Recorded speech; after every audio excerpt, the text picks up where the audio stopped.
Hi there, this is Crystal from Fat Product Reviews. Welcome to the show. If you're loving our reviews, please hit the subscribe button. It's how you will be notified when we have a new review. And today I'm so excited and honored to have Lindley here with me.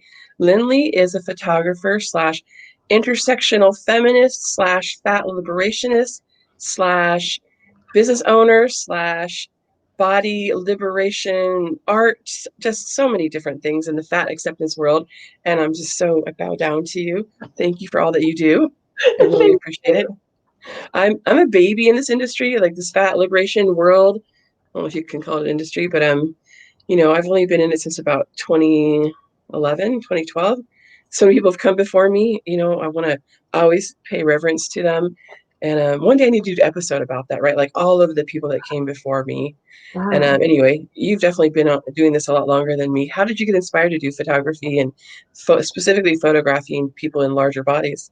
Well, I have a secret to share. I've only been doing people photography since 2015. I've been involved in some capacity in fat acceptance community. I was going to say work, but that's not true. I've been involved in the community in some capacity since about 2007. But as far as offering services to that community or being involved as an activist, Crystal was actually newer than I am. Mhm. Okay. So apparently I do a really good job of like acting like I've been here forever. So I started doing sort of body liberation photography, which you can find at bodyliberationphotos.com. I started doing that in 2015 when I quit my day job. I had a really crappy, like many entrepreneurs, I had a really crappy corporate job. Yeah.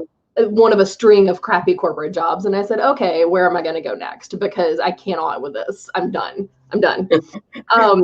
And because I have a lot of capacity plus a short attention span, I have my fingers in a lot of pies around the body acceptance and fat liberation and health at every size communities. Same, same. Yeah, you can find me at like I said, bodyliberationphotos.com. You can find me on Instagram at Body Liberation with Lindley. That's Lindley. On Twitter, I'm not very active, but you can find me at Lindley Ashline, just my first name, last name. And on Facebook, I'm at Body Liberation with Lindley Ashline. I There's always only one wondered, of them, so if you Google for me, I will come up. yeah. I always wondered how to say your last name. Now I know, Ashline. Yeah, it's exactly like it looks. Yeah, yeah. Just too I get simple. I get called Ashley a lot because it looks like it should be a first name or Ashlyn.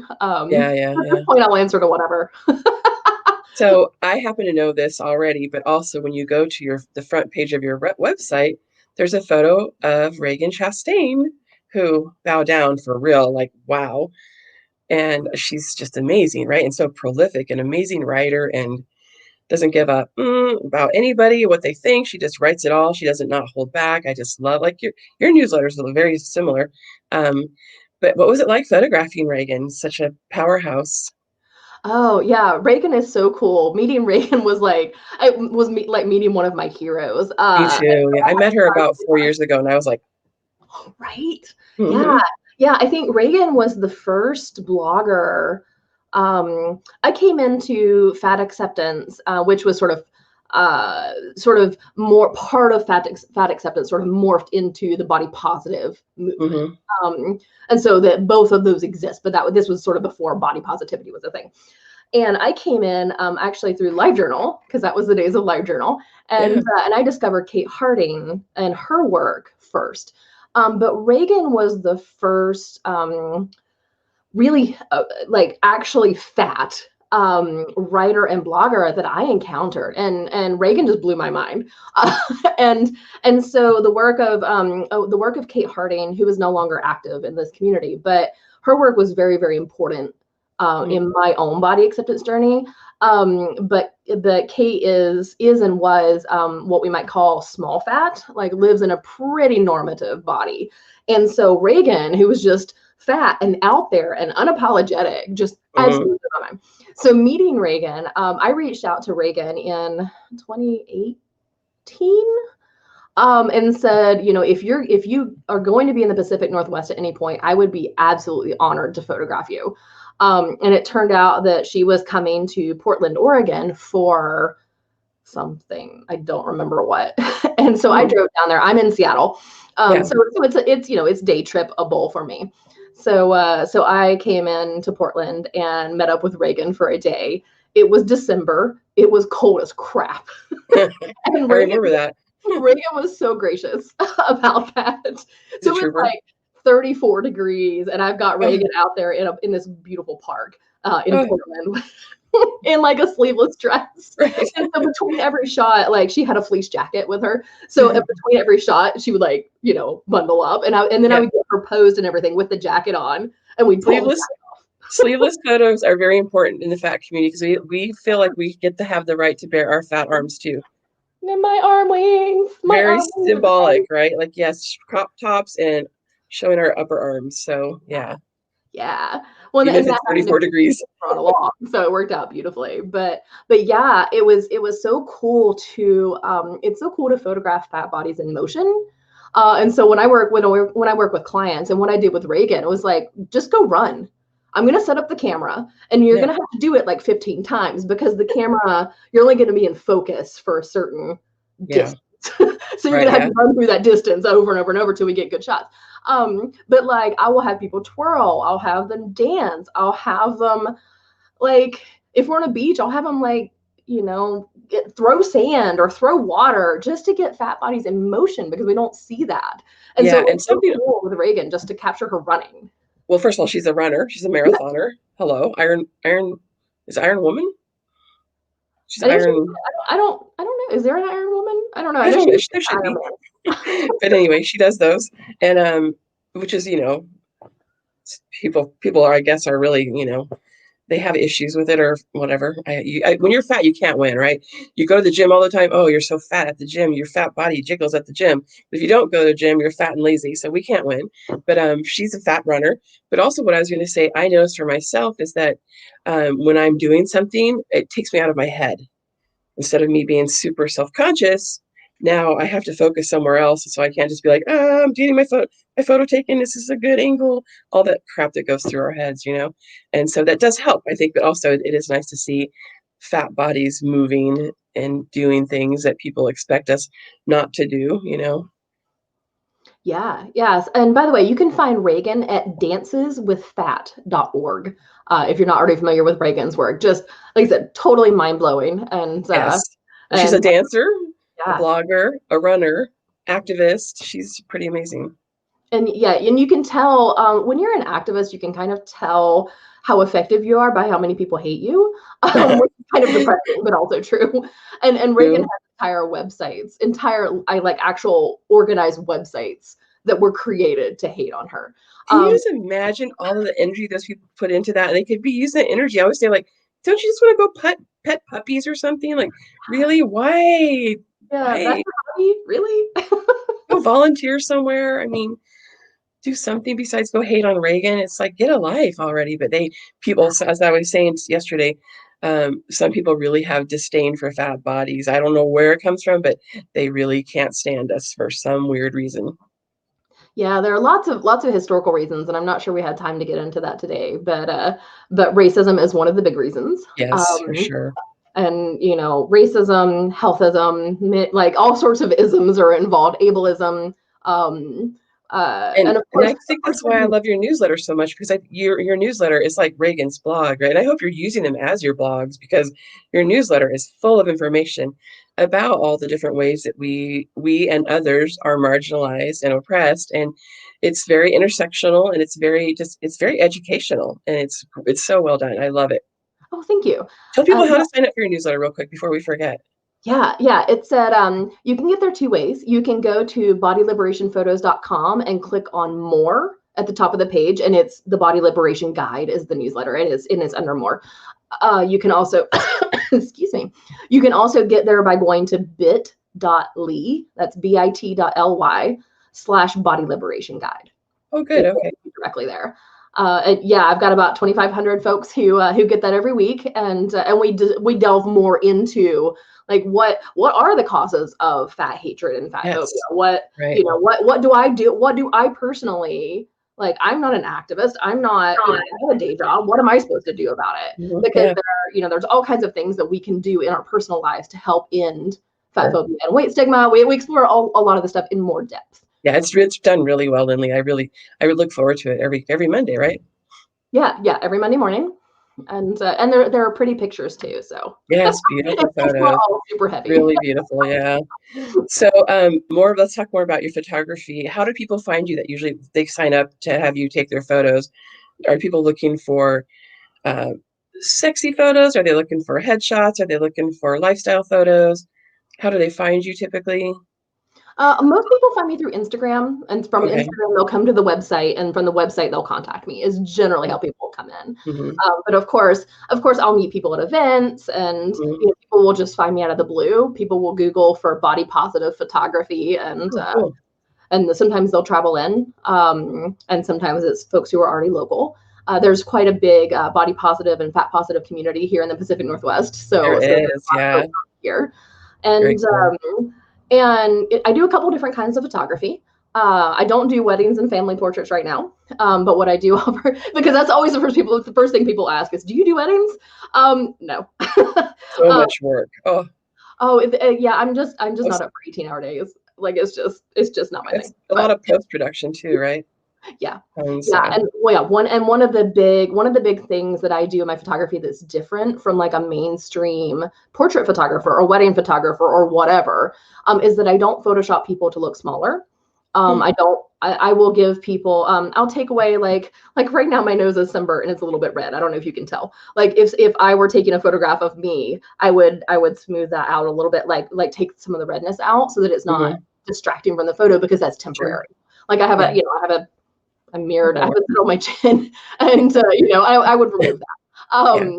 because those are temporary. But like, I'm not gonna pretend that you don't have crow's feet. I'm not gonna pretend that you don't have a fat roll, because that's your body as it exists. And so my photography does allow people to see themselves as they are, which can be really scary. And so part of my job is to lead you through that in a way that is as non-threatening as possible. So I do client photography, which is portraits, boudoir photography, which is the sexy photos, and then I do like headshots and professional portraits and small business branding type work as well. Sure. I also sell stock photography. Right. Stock Yeah. photography is those are the photos that you see just everywhere. Corporate websites, everybody's all Yeah, yeah. a Those are black person, an Asian person, and a Hispanic person, and a white person, all perfect. yeah. Yeah, like if you think of the classic diverse boardroom shot, where it's like 5 people have behind a conference table, and it's right, and it's three white men, who are all thin, and then a thin Asian woman and a thin black man. Yep. Like, that's stock Right. photography, Yep. and a lot of what I do is kind of turning that on its head and going, here is somebody who is not a model, who is in a very fat body, who's doing yoga by a lake, or somebody who looks like Reagan, or whatever. And so that's the stock photography. And businesses buy those photos to use on their websites and in their social media and in magazines and TV. Like, if you see a hospital on TV and there are photos on the wall of the hospital, those are stock photos. They're everywhere. Yeah. And so changing that up is really important. But yeah, with the client work that I do, people come in wanting boudoir photos. They want sexy photos, Oh, because yeah, they do.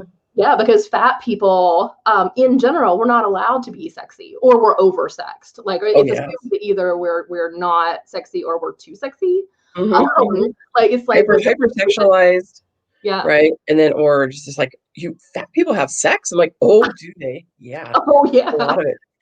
Mm-hmm.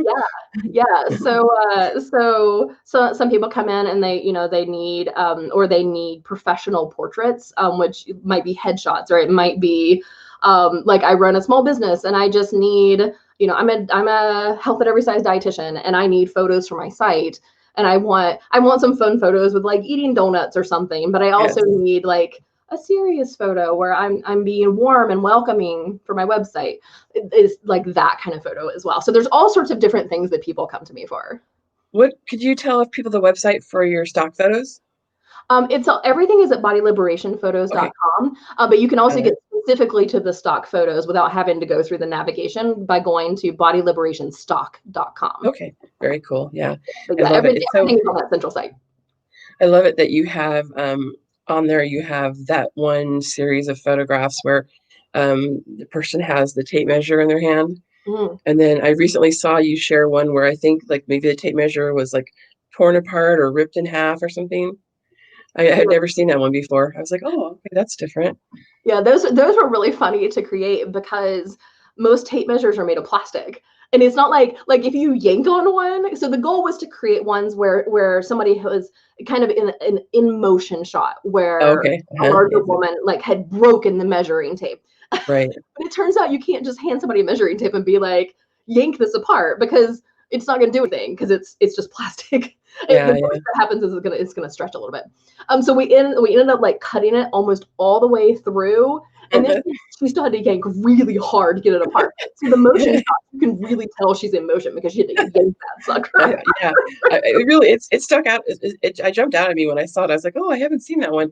I recently had Marcy Cruz on talking about the 5 fat things you need for this pandemic, and she talked about how there is a measuring tape that you can get at like Michael's or one of those fabric stores that goes to do regular measuring tapes go to 60 inches maybe, Yeah, I think and so. hers goes to 100. Ah. So if it's for larger bodies, and I was like, oh yes, I need. And it's like $4. She's like, it's the best $4 you'll ever spend because if you shop online, and well, that's really the only place fat people can shop, is that you have to know your measurements. So I was like, so true. And you have Yeah. to know the measurements of everything: your upper arms, your upper thighs, your lower calves. Because sometimes if you want to shop online, of course you have to end up spending a lot of time doing returns, and nobody want I don't do returns. I just drive around with shit in my car for months at a time. Like, that's money, Crystal. That's money. That's money. But I hate returning crap. So I know I'm not the only one. Yeah, what changed my life regarding clothing returns? When I discovered that for anything that's USPS, that's the regular postal service, anything that gets returned that way, you can ask them to come to your house and pick it up, and it's free. Oh, sweet. It does require that you have somewhere, I mean, you can have them ring the doorbell or whatever, Yeah. and hand it to them. But for me, we happen to live in a house that has a front porch that's kind of hidden from the street view, and so I can pretty safely leave things out there for a while. And so I just go in and request it. They come the next business day, and then that morning I check it on the front porch, and that evening it's gone. Okay, cool. I did not know that. I mean, anything that's like UPS, I still have to take to the UPS store and hand it to them. But so that one takes me longer. But like figuring out that I could do USPS, particularly because I also run a shop, the Body Love Shop, which once again is on the Body Liberation website. But I send out small packages through that almost every day. And particularly in this time of COVID, I don't want to go walk in the post office every day. So knowing that I can just stick them on the porch and the mail lady will come get them is amazing. That's lovely. Yeah. So let's talk about your shipments, your little boxes of love. Yeah. Are you doing a lot of those still? Well, I used to have a subscription box called the Body Love box that I was sending out every month. It turned out that it's really, really, really challenging to do an ethically produced subscription box where everybody involved gets paid a living wage. I was able to make it work for a year and a half, and I just wasn't able to make it work for longer than that without just losing money on every box. But you So still have all the goodies and people can order that stuff, right? yeah. So what I ended up doing was transitioning that into a regular shop. So the bodyloveshop.com is where you can get to that. And again, you can get to that from the central site. Everything is linked there because I have all these pies and all these fingers. Yes. So that's the site. But all the goodies from the previous boxes, the overstock that I have are there on clearance. Super amazing deals. And so check those out. But yeah, so there are books and zines and original artwork. There's some exclusive artwork that you can only get through the site. Some of my photographic prints are there. There's buttons and stickers and buttons, stickers. I have them. I love them. I just adore them. And I love your unicorn logo. That unicorn. It's the best. The logo is, of course, I don't have one to hand, but my logo is a fat unicorn holding a shipping box. And a friend of mine created that specifically for me. Right. I was able to go through and like pick which fat unicorn sketch I wanted. It was amazing. And the unicorn has this big visible belly. It's wonderful. Yeah, it's beautiful. And isn't that person's name is Clover? Yeah, their name is Clover Greenhaug.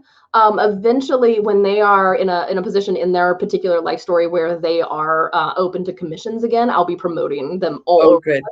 Um, Yeah. so it's not a secret, but they're not in a position where they're ready for me to promote them. So I have, Sure. Okay. but yeah, Okay, cool. yeah, Clover is wonderful, and she's a trans woman who has really allowed me to be part of some of her life story as she transitions, and I'm really privileged and grateful for that. Yeah. In And so, my other life, as an electrologist, yeah, I felt very honored because I had some clients that were transitioning, and as much as this pandemic has, been a big bummer for me, and that I can't work because I'm in California for 5.5 months, the heartbreaking part are my trans clients who, for, most of their life have been looking forward to their surgery dates. And now all just up in the air, just no idea. And everything's on hold. And it's like, my yeah. heart breaks for them because I know that's something they've been wanting to do for so long. And it's just like everything came to a grinding halt. It's Yeah. Yeah. Everything is just everything is just so borked right now. it's a weird I'm world. not currently doing client photography sessions or new stock photos for that matter. Yeah, Um, Technically here in King County in Seattle, technically I can do one-on-one sessions, but the experience would not be very good since we would have to do it distanced, particularly yeah, with before photography, because I'm always like up in your face, like fixing a sure. bra strap or Yeah, or whatever. hair that's Yeah, yeah. It would just be really inefficient. It wouldn't be a very good client experience. So right now that's on hold. My mailing list, my newsletter will be the first to hear when that changes. yeah, So that's an extra little incentive to sign up to. yes, for sure, for sure. So, do you find that when people come to you for boudoir photography, do they have a hard time letting go, for example, and just Mm. letting you so I notice, like, sometimes photographers will tell you to do something that feels really awkward, and you're like, "Why are they having me do this?" So, first of all, photographers know, if they tell you to do something that feels awkward, do it, okay? Because but to us, sometimes as being photographed, it feels like we're in this weird position. Then when you see the photo, you're like, "Oh, that's why they told me to do that." I feel awkward being photographed. So how do you get people out of their awkward? It's sort of a yes and no with the doing something awkward. Like I said, part of my job, a really important part of my job, is to get people through that experience in a way that is healing as opposed to damaging. Because there's such a power imbalance in a photographer-client relationship. If I think your body isn't good enough, or if I think that you're ugly, or if I think that you have flaws that need to be covered up or concealed, you're going to get that from me. Oh yeah, So I had to do so much inner work on my own body acceptance and my acceptance of other bodies before I was even able to do this in a way that's healing. Because if I look at you and I go, oh, well, let's cover up those problem areas, what you're going to come away with is I have problem areas. And this professional photographer who's it, supposed to be body positive and fat accepting thinks I have problem areas. Like, how much would that suck? that would You be know? bad. So, Another year of so therapy, Lindley. right? Like, I don't want you to go to therapy because of me. Unless it's like I've given you something to think about in a good way. Right. Yeah, but, yeah. but like I don't want to be the topic of your next therapy appointment. No. So we do a lot of it's a lot of sort of informal coaching as we go through. And I talk a lot about clients with boundaries, Mhm. because my job is to facilitate this and to get beautiful photos that you are going to, hopefully love, or at least be able to use to see yourself. Yeah, Not everybody, like some folks come in and they're like, I'm fat and I'm proud and I'm ready. Let's do this. right. And some Yeah. people come in and they're really scared. And they're like, I want to do this. I want to learn to see myself as my body currently exists. But I'm really scared of it. And so, my job is to hold that no matter what stage you're in and to encourage that. But we talk a lot about boundaries because like you always get to say no. As a client, when there's a camera pointed at you, it's really easy to feel like you don't have any power. But the most important thing is for you to understand that you do have the power. At any point, you can say no. You can say stop. You can say, this is too awkward. Like, Mm-hmm. I'm not enjoying this. Because if you're not having fun and you're not relaxed, even if you're in an awkward position, if you're fun and relaxed, that will show in the photo. It shows, yeah. But if you're like, I feel awkward, I feel like I'm being deliberately put in an awkward position, like that discomfort is going to come out. If you're in pain, that's going to come out. And so I've had clients who come in and they set a boundary and they say, I cannot stand for longer than 60 seconds. Yep. Perfect. Like Mm-hmm. you set that boundary. So now I know, and now I can, and Yeah. I've got a plan for that. If you can't stand at all, I've got a plan for that. If you can't be on your back or can't be on your knees, that's really, really, really common. Or you're not ready to see your belly. We'll work with that. Cool. And if you need a bathroom break, if you need, like, you're tired of Yeah. being looked at and you need to just not be looked at for 5 minutes, or you're hungry or tired or whatever, overwhelmed, like that's the first thing we talk about is, like, you get to set that boundary. You're not going to upset me. You're not going to ruin your session. You're not going Yeah. you're not going to, like, hurt my feelings, because my job is to hold that and to respect that. And so most people find that once they get comfortable, that they don't need to set those boundaries, Mm-hmm.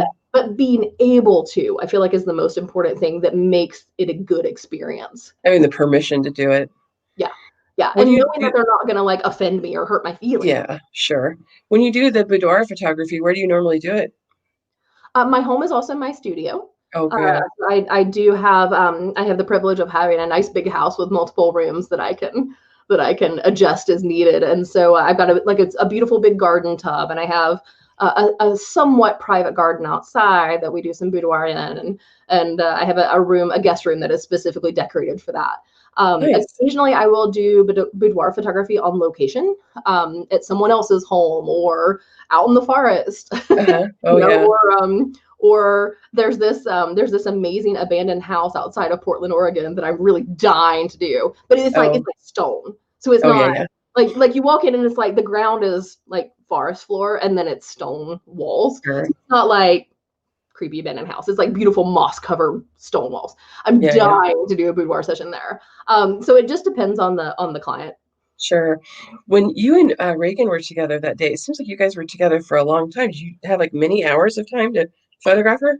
Yeah. We spent the day together. And I Oh, do cool. offer a session like that where we have a location, like a general area that we meet in, and then we can go to multiple locations. Yeah, so it is a full day. It's a pretty intense experience, I and bet. and we're both very, very tired at the end. But in that experience, like, I feed you. I like, I arrange everything. Transportation, hair and makeup, if you choose to go that direction. It's Yeah. all included and all taken care of. And so it's just a really cool, fun day with me. But yeah, Reagan and I went to, I think, 3 different locations. Nice. Yeah, because there was the park, there was the abandoned house, and then we went somewhere else too. And so did you guys get to just like kvetch and like break bread and chit chat and talk about life in general? Yeah, it was really cool. At the That. time, Reagan was getting ready to move, and so we talked about Oh, that. yeah. Yeah, and Yeah. I got to fangirl, and I got to, at the time, this is a couple years ago, and at the time I was just starting to experience real trolling myself. I was just Mm, starting to get some really hateful things aimed in my direction. And I was able to be like, I know you've written publicly about this as well. yeah. If you look for Reagan's name and trolls, I think it's on Medium somewhere. But if you Google for Ragen Chastain and trolls, it should come up. Um, she's written multiple pieces on how to deal with being Manage them. Yeah. an activist and having that kind of hatred aimed your way, because I can't think of anybody who has more aimed at her than Reagan. But I got a chance to sort of sit down and be like, so, real talk. Right. how, Yeah. how you deal with this? Mhm. And yeah, and Reagan was just so gracious about it, and yeah, it was Very generous with her getting to talk knowledge. to a hero. Yeah, that's so cool. Sounds like a really fun day. Hmm. Awesome. So let's go ahead and end this for now. But of course, I would love to do this again because I know we have lots of topics we can talk about. And I do want to cover some things, about strategies for, you know, dealing with doctors' offices and strategies for flying while fat and all those kinds of things. So I'd love to get you involved in some of those as well. But Yeah. before we end, remind everybody your website and yeah, just if you have any advice that you would give to a person that's just starting to learn about fat liberation, is there a way to get someone further along in their journey? Can you think of anything that helped you in your life to just be like, stop caring what other people think? Like, what was it for you? Oh, I feel like I need another 45 minutes. Yeah, I know. It's a big one. Well, first off, you can find me at bodyliberationphotos.com. Or bodyliberationphotography.com or Body Liberation Stock or thebodyloveshop.com. They will all get Right, you back to my central presence. right. Um, Instagram, Body Liberation with Lindley, Twitter, Lindley Ashline, and Facebook, Body Liberation with Lindley Ashline. That will all get you to me, and everything links to everything else. Got it. And I think advice wise, I would say the most important thing is that two most important things is that you have power as an individual, even if you feel very powerless in your daily life. If the only thing you manage to accomplish as far as body liberation or body acceptance or body positivity or fat acceptance, any of those things, if the only thing you ever accomplish is to take steps toward living your life unapologetically, and being in your body unapologetically, no matter what that body looks like and how it changes, because it will change over time. Um, that's huge. That's activism. That is literally changing the world, Yep. because the more people who are able to do that or to take steps toward doing that, even if you never Yeah. reach where you feel like you really accept the body you're in, that's still huge. You're changing the world. You are changing the world for your kids and for other people's kids, for other generations. And that is a big deal. And as far as not caring what other people think, I feel like there's a couple of aspects to that. I think I don't care what people think about my body. And then I care about the consequences of other people caring about my body, if that makes sense. Because, like, as I move through the world, I'm pretty comfort based these days because it turns out that my aesthetic is comfy. Um, so I pretty much live in hoodies and yoga pants these days because that's what makes me happy. Mhm. And I put on my special kitty shirt, so I'm like dolled up today. Right. But but generally I'm in jammy pants and yoga pants and sweatshirts because that makes me happy, and I'm not fussed about what the grocery store cashier thinks about that, because I'm just not as self-conscious about my body now that I'm more accepting of it. But at the same time, when I go to the doctor in my body, um, there are consequences to living in this body that are not my fault, and they shouldn't be my problem, but they become my problem because what the doctor sees is a fat body as opposed to a human being who needs equal health care and equal treatment. Yes. And Right. so I care very much, and part of my activism is based on I care very much about the consequences that fat people live with due to our culture and the Yep. way our culture looks at fat bodies. Because we internalize that, and then we feel bad about our bodies. So it's all Right. connected. And I feel like it's okay to acknowledge that no matter how good I feel about my body, I can't make other people be okay with my body. And that's okay because I can only control what I can control. Yeah, exactly. There's so much power comes when you stop worrying about what other people think. But like you're saying, there are still consequences of how other people judge us, especially if they're in a position of power. Right. And that's where I get very enraged as well because um, it's like people get upset. Oh, I can't fit in the airplane seat, so I just don't fly anymore because I'm so fat. And I'm like, no, it's not because you're so fat. It's because they're greedy and they made the seats so tiny because they wanted to cram as many people as they could. So like, but we all take it on, right? Oh, it's because I'm Right. fat, and I'm just not going to travel anymore. And I'm like trying to like adjust that way of thinking. Like, no, it's not your fault. It's their fault. They're the ones that created these seats and by the way, Southwest Airlines makes billions of dollars of profit per quarter, and they will give you a free seat, an extra seat for you, and they still make $1 billion a quarter. So if they can do it, all airlines can do it, and it's not your fault, right? And that's the thing, is like you were saying, we take all that on. We think it's our fault. It's not. It's not our fault that they put those stupid chairs with the arms on the sides in your doctor's office and you can't fit in them. And so you don't go anymore because you're embarrassed because you have to ask for another chair. That's not our fault. That's them. So Exactly. And the thing is that somebody, this is where I start getting really passionate. me too. Because somebody made the decision to make those chairs narrow. Yes. Somebody somebody designed that, so, and all through that supply chain, somebody designed that without taking into account the Yes. 40% of people in the US who are fat. Somebody approved that design, somebody manufactured that design, and somebody bought that design and installed it. And that's just one example. So our bodies are never wrong. Our bodies are never bad. The fact that they're not accommodated is not a reflection on your worth or value. That's them. That's on them. So if you come away with one thing today, that's what I want you to come away with. Me too. Thank you so much, Lindley. It was such a pleasure to talk with you. I really appreciate all of your activism and just love all of your photos. And I just love yours and Reagan's day together, because it turned into some really awesome photos. And I think they're just so beautiful. And just I love the work that you do. So thank you. Yeah, and if you go to bodyliberationphotos.com, I believe I do have a blog post up with those photos of Reagan. Wonderful. So you can go see what we're talking about. Awesome. Thanks, Crystal. All right, let's do this again soon, okay? Yeah, sounds great. All right. Thank you. Thanks, Lily. Have a good one. Bye. You too. Bye-bye.